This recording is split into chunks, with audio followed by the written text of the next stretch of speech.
Microphone. Bear with me a second. Oh yes, we have got a microphone. For a second there I thought our microphone was not working, but apologies. Good evening. It's 6 o'clock. It's Saturday the 15th of June, and welcome to our Saturday evening news programme.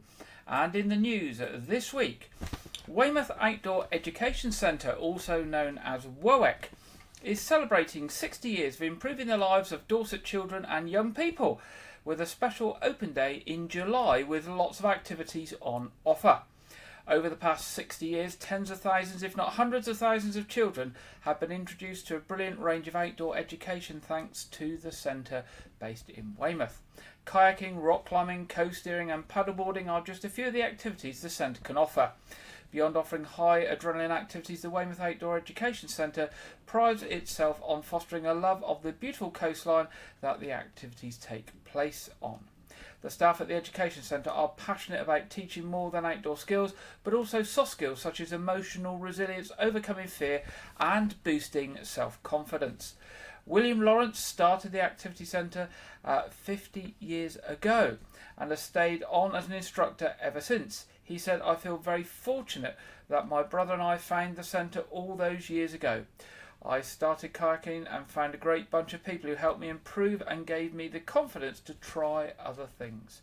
Schools from across Dorset have benefited from the centre, with many opting to take their students along for away days. As well as school trips, the centre also offers holiday clubs, parties and even short breaks for carers.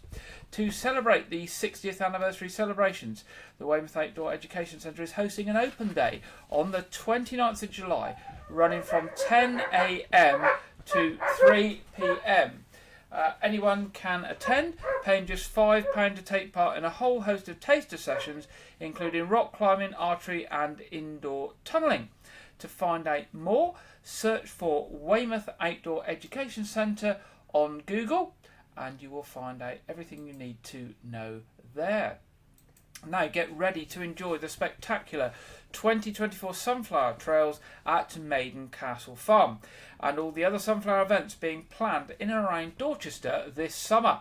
All the fundraising events, as usual, will be supporting Dorset County Hospital, and this year it's the Emergency and Critical Care Appeal. The sunflower seeds have been planted, now it's time to watch them grow and look forward to experiencing the beautiful sunflower trails and displays. This year the Sunflower Trails will be complemented by a range of additional events and activities at the Maiden Farm site and around Dorchester Town Centre. One major new feature around the sunflowers themselves will be an early evening run through the sunflower fields and around Maiden Castle. With a choice of 5 kilometres and 10 kilometre routes, visitors will be able to stay and watch the runners as they complete their race. Another exciting new event is the new art competition. 4 categories of painters will be encouraged to take part, from experts to under-16s, who will find a suitable location to set up their equipment, then paint or draw their impressions of the sunflowers to be later judged by a small panel. Hazel Hoskins of Maiden Castle Farm said, "We'll have to wait and see what the weather brings before we can provide the exact dates for the Sunflower Trail to open. But keep an eye on our website so that you can book your tickets early as soon as they go on sale. We're keeping the price the same as last year, just £5 per person. We'll also have activities for children to take part in as they explore the trails." Now, to keep your eye out for further information, the website you want is www.maidencastlefarm.co.uk/sunflower-trail. www.maidencastlefarm.co.uk/sunflower-trail. Now, Dorset is gearing up for the general election on July the 4th, just 3 weeks away, well, less than 3 weeks away now. And if you're unsure about voter registration, postal and proxy votes, and voter ID, Dorset Council have all the information you need. Just search for Dorset Council Elections and Voting, and that will take you to a website where everything you need to know is going to be displayed. Now, the official writs have been delivered to all local authorities across the UK representing the 650 constituencies that will sit at the new Westminster Parliament once elected. The election includes members of Parliament for 5 UK parliamentary constituencies, covering the Dorset Council area, which is Christchurch, Mid Dorset and North Poole, North Dorset, West Dorset, and of course the one that we sit in down here in White Creeges and Weymouth, South Dorset. Each constituency is represented by one Member of Parliament. The candidates nominated are published on the Dorset Council website, and again you can see those if you go to the website, but Dorset Council do not provide statements or election material about candidates standing for election. Now, if you want to find out more about each of the candidates that are standing, there is a website called Who Can I Vote For? And if you go to the Who Can I Vote For, you put in your postcode, it tells you what constituency you are in and who you can vote for, and it tells you more about them and gives links to their website. So the website is www.whocanivotefor, and that's for FOR.co.uk. And now, if you're in doubt about whether you need to register to vote, or you have any questions about applying for postal or proxy votes, or the free voter ID, you can contact Dorset Council's Electoral Services team, either by phoning them on 01305 838 299, that's 01305 838 299, or you can email them at elections@dorsetcouncil.gov.uk. That's elections@dorsetcouncil.gov.uk.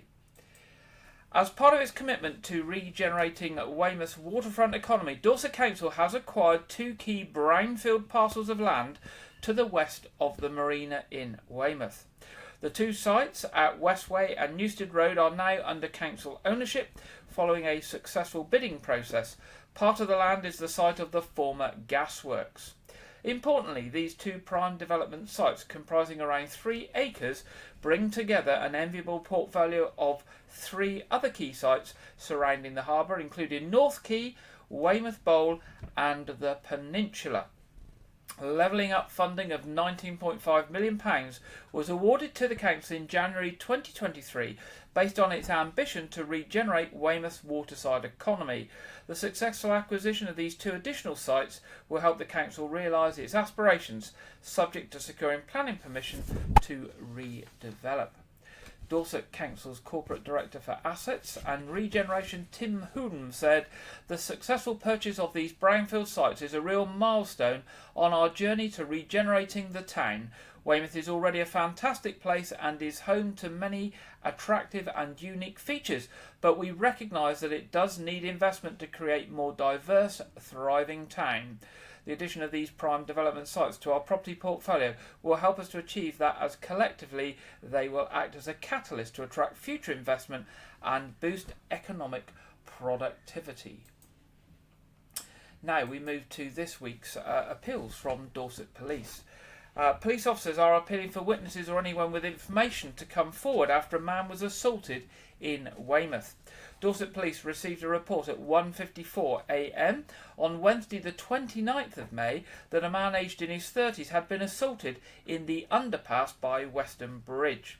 It was reported that the victim had been jabbed with a fork by another man and had sustained cuts to his ear, shoulder and arm. He was taken to hospital for treatment. Police Constable Harry Chaplin of Weymouth Police said, "We are continuing to investigate this incident and I am keen to speak to any witnesses or anyone who was in the area of Weston Bridge during the early hours of Wednesday the 29th of May and saw anything suspicious." Next, police officers are also investigating an indecent exposure incident in Weymouth and are appealing for witnesses.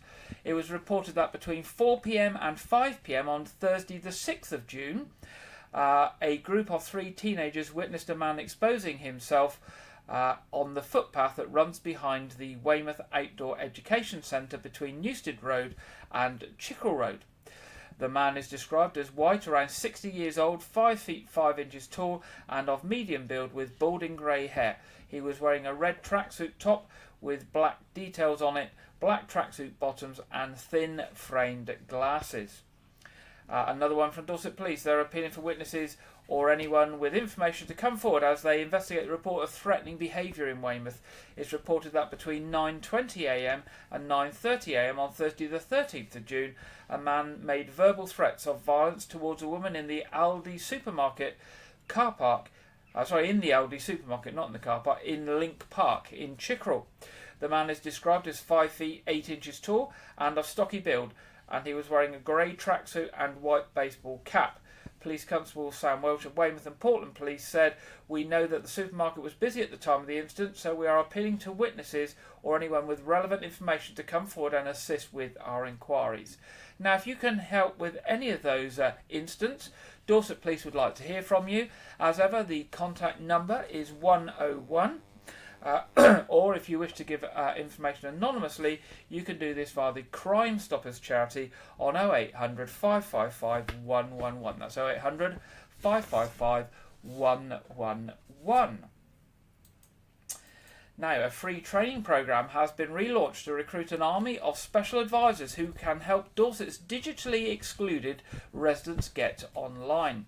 Open to any organisation in Dorset which works directly with residents, the Embedded Digital Champion programme trains people who can champion online services to their users and customers. The Dorset Council-run courses has already trained 1,200 of the county's frontline workers, and it's now been relaunched as a partnership with Barclays Digital Wings. Organisations across Dorset are being encouraged to find out how this course can help their staff and volunteers to become digital champions. The Embedded Digital Champion training provided by Barclays Digital Wings is done completely online and can be undertaken in a time frame that suits individual participants. It follows the National Essential Digital Skills Framework and will help participants improve their own digital skills while also giving them the tools needed to help their customers access online services. Any organisation or frontline worker that would like to find out more about the Embedded Digital Champion training course can email EDC, that's EDC, at dorsetcouncil.gov.uk. Dorset, let's get the picture up, there we go.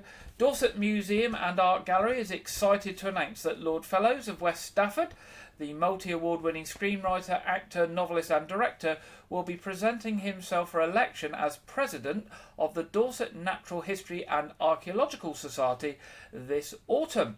The Society is immensely grateful to Lady Susan Bradbury, who is standing down after 10 years, having overseen a programme of critically acclaimed exhibitions and the reopening of the newly transformed museum in 2021. Bringing decades of experience from the forefront of the British and international art scene, Lord Fellows is a long-time resident of Dorset and has been a supporter of and generous donor to the Museum and Art Gallery for many years. Lord Fellows will be president of an organisation with over 1,000 members whose core purpose is to collect, preserve, research and exhibit objects relating to the culture of Dorset.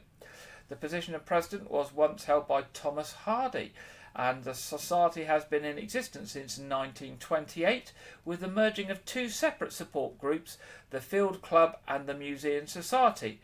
The running of the Museum and Art Gallery is this organisational way has been in place for as far back as 1875. In the coming years, Dorset Museum and Art Gallery will be continuing the exciting exhibition programme, including an exhibition of gladiators in Britain in partnership with the British Museum, planned for 2025. Speaking ahead of the appointment, Lord Fellows said, "I am both delighted and extremely honoured to be put forward for this role. The museum has grown and developed during my time here, so I have been able to witness its transformation into the marvellous place it is today. In fact, I have lived in the county for long enough to know that the combination of its natural evolution from its Jurassic beginnings combined with the role in the history of our country makes it unique. The thought of being a custodian for its past, its present and its future fills me with joy." From Wednesday the 12th to Thursday the 27th of June, so actually it started, so running through to the 27th of June, Durlston Country Park's Fine Foundation Gallery will welcome artists Julia Polonsky and Julia Herring with their exhibition Rooted in Nature. The exhibition will be open daily from 10:30 to 5 p.m. with work on show and for sale inspired by the natural world and how humans connect and experience it. With their work, the artists want to evoke a feeling of the sensory elements within nature. Imagery will explore the connection with natural elements, highlight relationships to nature through texture, patterning and design. The exhibition will explore how a personal collection of natural objects can have a deeper meaning and draw themselves to the artist and inspire more thought into what can be observed and appreciated. Excuse me. Julia Herring said, my work in this exhibition is dedicated to my late parents. They gave me a wonderful childhood and brought my attention to nature, opening my eyes to explore and enjoy all of the beauty around me. As we say, the exhibition is open daily 10:30 to 5 p.m. through to the 27th of June, and more information is available on www.durlston, that's durlston.co.uk. Weymouth Town Council is gearing up for a bumper Armed Forces weekend between Friday the 21st of June and Monday the 24th of June. And here's some of the things that are coming up. On Friday the 21st of June at the Jubilee Clock from 6:30 to 8:30 p.m. There will be an Armour and Embarkation Military Vehicle Group kickstart. Will kickstart the weekend with a fantastic convoy of World War II military vehicles, which will park up on the promenade at the Jubilee Clock on Weymouth's iconic seafront. So you can come and view the vehicles, take photos, ask questions, and just have a look around and immerse yourself in a World War II vehicle experience.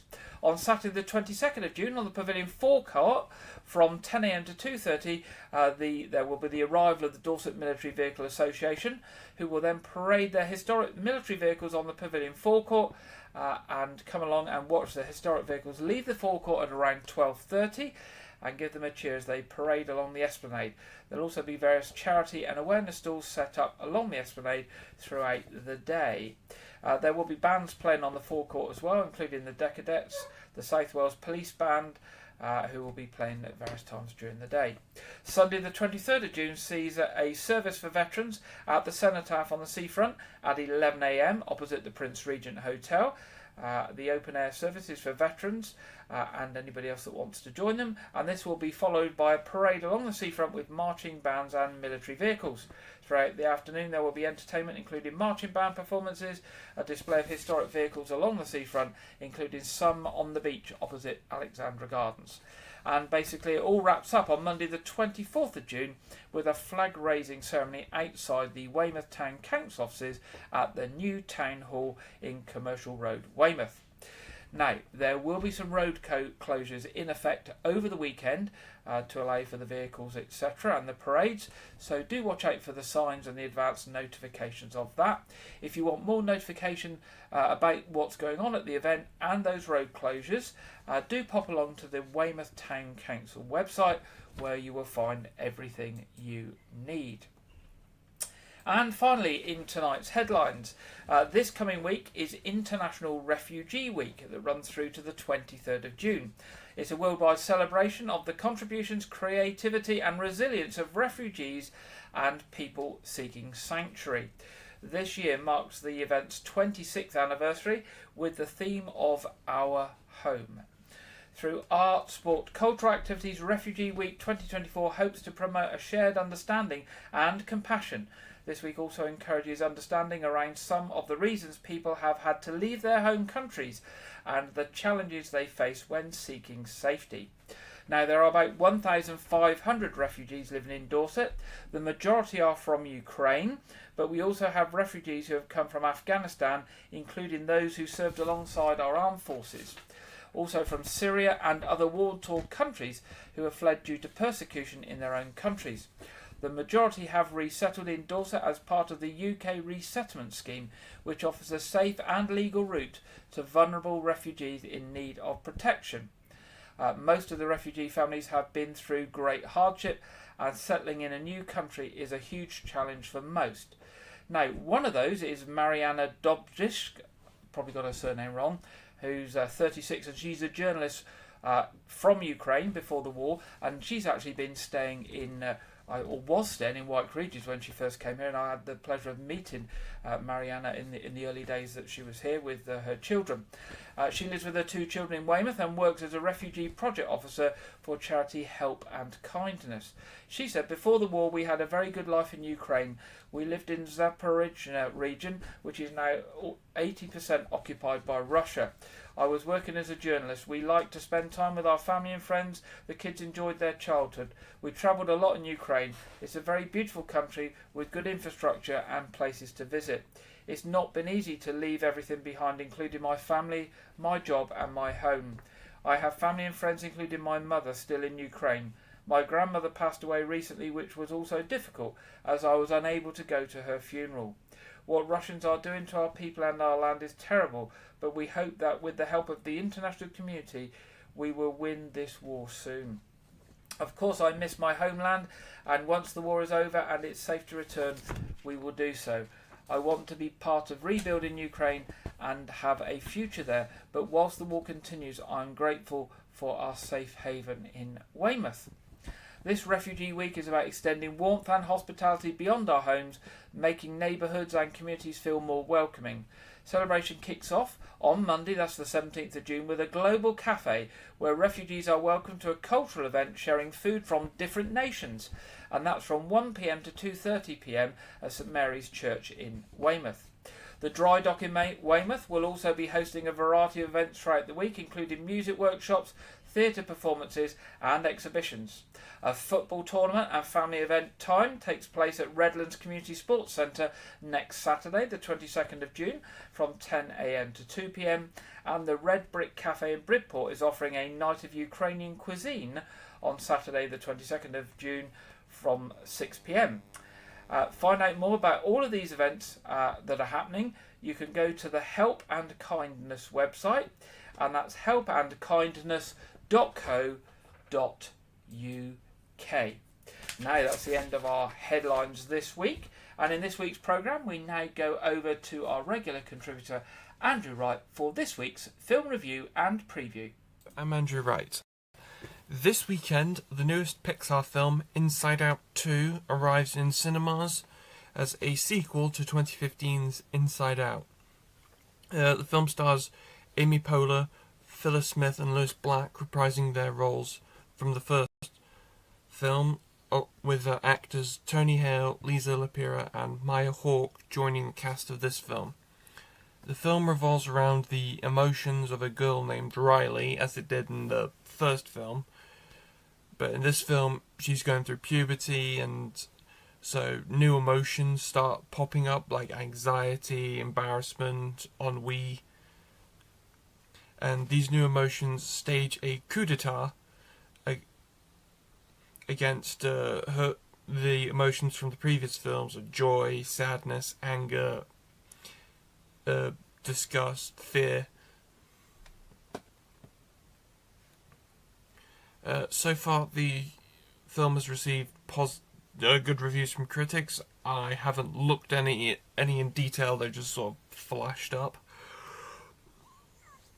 And the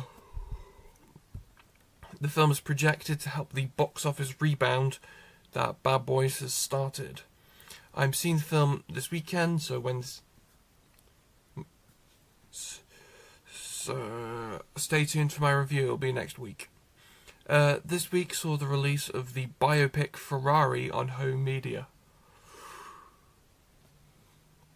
The film is adapted from a biography and revolves around the personal and professional struggles of Enzo Ferrari, the founder of the famous Italian sports car maker, during the summer of 1957. The film stars Adam Driver as Ferrari alongside Penelope Cruz and Shailene Woodley. Now, I was looking forward to this film because I'm a racing fan. I like Formula One. And I like the film Ford v Ferrari. I thought that was a really great film. And I have to say, I was disappointed with this film, Ferrari. Adam Driver gives an unexpectedly good performance, and the cinematography was good. But this film just has no coherent narrative. It's just a collection of bits, like a YouTube compilation video. So I was quite disappointed. I gave the film 3 stars out of 5. It's currently streaming on Sky Cinema under the Sky Original banner. as well as now having a DVD, Blu-ray, and 4K release. So I hadn't seen it on Sky Cinema. I only watched it now when it's come to Blu-ray.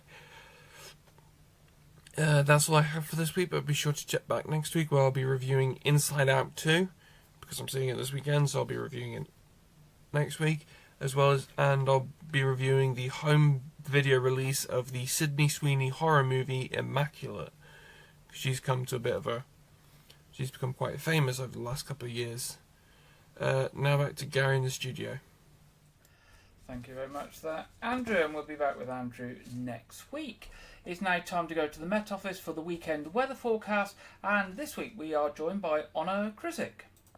Hello there. Well, it is going to be a little bit warmer this weekend, but plenty of rain and showers around, so not quite time to put away the raincoat just yet. As we head into this afternoon, there's going to be plenty of sunny spells and showers. Fairly brisk winds across the south, which means the showers are going to move through fairly quickly. So a few more sunnier spells here. But across the north, parts of Scotland and Northern Ireland, the showers a bit more slow moving, heavy at times, with a risk of thunder and lightning, where we do have a Met Office yellow weather warning issued. Temperatures, though, a slight improvement compared to the week, particularly across the southeast, where we could see highs of 19, maybe even 20 Celsius here. But elsewhere, temperatures around about average for the time of year. Now, through into the evening, we will continue to see those showers spread across the country, with those longer spells of rain starting to sink their way southwards into northern parts of Scotland, where this could still be a little bit heavy at times. Those brisk winds will begin to ease across the south, but across the northwest of Scotland, those brisk winds continuing. A large amount of cloud around overnight too, which means a fairly mild night on offer. So for the second part of the weekend then, another unsettled day, plenty of sunny spells and showers once again across most of the country, and those outbreaks of rain moving their way southwards across Scotland and into parts of Northern Ireland. So it should break up fairly nicely into the afternoon, and there should be a few more of those sunny spells in between those showers by the time we reach the afternoon. So a little bit more sunshine on offer, those temperatures improving once again across the southeast, highs of 21, maybe even 22 in those prolonged sunnier spots. But once again, elsewhere, those temperatures are around about average for the time of year. And don't forget, you can always subscribe to our YouTube channel for any further weather updates. Bye for now. Thank you very much, Honor, for that, the national weekend weather forecast. We now go over to see what the weather has in store for us here locally. Well, getting a bit warmer. Thundery possibilities over this weekend, as we've just seen on the national weather forecast, but hopefully not too much rain, and those thundery storms returning towards the end of the week again. Now turning to our What's On section. Firstly, looking at Weymouth Pavilion. Big Girls Don't Cry on the 20th of June. Rumours of Fleetwood Mac, 26th of June. A Country Night in Nashville on the 4th of July. Celine Dion, My Heart Will Go On, the 11th of July. 14th of July, the Beach Boy Tribute Show. And 25th of July, the Magic of Motown. So that's just a selection, and that is just a small selection of some of the things happening at Weymouth Pavilion. There literally is something there every day, and some days more than one thing, and lots of choice. So, you know, there is something for everyone. So do pop along to their website at weymouthpavilion.com, or give the box office a ring on 01305 783 225. The Noath Fort coming up the weekend of 22nd and 23rd of June. World War II weekend at the fort. Acoustics on the Terrace. I think that's his acoustic guitar music on the 7th of July. Victorian weekend at 20th and 21st of July. And Pause for Fort on the 29th of September. Again, more details on those and other things happening at the Noath Fort at www.noathfort.org.uk. Turning to Artsreach, things happening across Dorset, and we're just touching again on a few of the things from Artsreach. Do look at their website, which I'll give you in a minute for their full programme. 16th of June, Sherlock and Watson and Murder in the Garden at Winterpond Stickland. 30th of June, Hansel and Gretel Opera in a Box, Lidget Matravis. 1st of August, Love Riot at Ibberton Village Hall. 8th of August, The Story Den Adventures in Storyland at Lytton Cheney Community Hall. More information on these and all the other events from Artsreach on their website at artsreach.co.uk. Weymouth Drama Club will be performing the comedy Delilah Swim Club at the Bay Theatre, Weymouth College, from the 27th to the 29th of June. It's a play set in the US and tells the story of 5 women who, in their college swim team, end up forging a friendship that spans decades. Tickets are £17.50 each, and the box office number is 0333 666 3366. That's a good number, isn't it? 0333 666 3366. Abbotsbury and Portisham, the villages, are celebrating their millennium this year.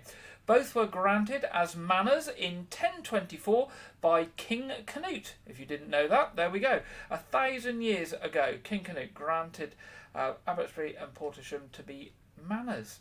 There will be a host of events to mark the millennium in the villages and to reflect on not just 1,000 years ago, but the villages through the ages.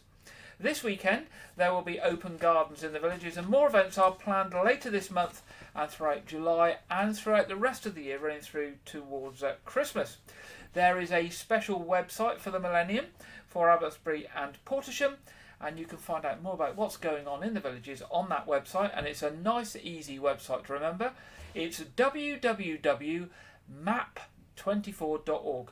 That's MAP24.org. MAP24.org. Really nice, easy website to remember there. Finally, turning to church services this weekend in White Regis, 8 a.m. communion at All Saints Church, 9:30 communion at All Saints Church, and 11 o'clock service at St Edmunds, Weymouth tomorrow. Now, the only thing it reminds me to tell you is that our quiz programme is on this evening at 7:30. It's free, it's family friendly and suitable for all the community if anyone would like to join us.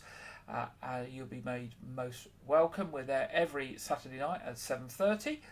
And that really brings us to the end of this week's programme, other than to say, if you have any news, events or any information for us, then do drop us a line during the week. news@whiteregis.tv, news@whiteregis.tv. We would love to hear from you. Have a good weekend, have a good week ahead, and I look forward to being back with you next Saturday at 6 o'clock. Good night.